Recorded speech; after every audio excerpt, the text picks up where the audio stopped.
இந்த காணொளியில நமக்கு கொடுக்கப்பட்ட சமன்பாட்டுல மறுசுழற்சி முறையில பிரதியிட்டு விடைய கண்டுபிடிக்கணும்.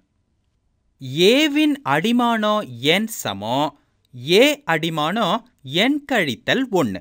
இதோட பெருக்கல் a அடிமானம் n கழித்தல் 2.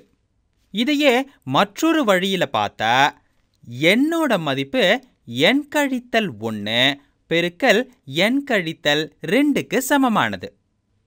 a அடிமானம் 0-ஓட மதிப்பு 2, a அடிமானம் 1-ஓட மதிப்பு 3. இப்போ நாம a அடிமானம் 4-ஓட மதிப்பு என்னன்னு கண்டுபிடிக்கணும். இப்போ நான் இத கீழே எடுத்து எழுதுறேன். அவங்க என்ன சொல்லிருக்காங்க அப்படின்னா ஏவின் அடிமானம் 0 சமம் 2, அப்புறமா ஏவின் அடிமானம் 1 சமம் 3. இப்போ நாம இத அப்படியே தொடரலாம். இப்போ நாம ஏவின் அடிமானம் 2 அப்படின்னு பிரதியிட்டா ஏவின் அடிமானம் 2 கழித்தல் 1. அப்போ ஏவின் அடிமானம் 1 அடுத்து ஏவின் அடிமானம் 2 கழித்தல் 2 அப்போ 0. அப்போ ஏவின் அடிமானம் 0. இப்போ ஏவின் அடிமானம் 1-ஓட மதிப்பு 3, ஏவின் அடிமானம் 0-ஓட மதிப்பு 2, ஏவின் அடிமானம் 2-ஓட மதிப்பு 6. 3 பெருக்கல் 2ங்கிறது 6 தானே. இப்போ ஏவின் அடிமானம் 3-ஓட மதிப்பு என்னன்னு கண்டுபிடிக்கலாம். ஏவின் அடிமானம் 3-ஓட மதிப்புங்கிறது ஏவின் அடிமானம் 3 இல்லையா, n-ஓட மதிப்பும் 3 இருக்கும்.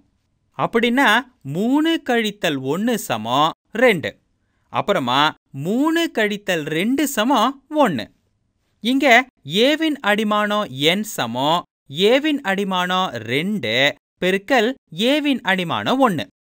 ஏவின் அடிமானம் 2-ஓட மதிப்பு 6, ஏவின் அடிமானம் 1-ஓட மதிப்பு 3.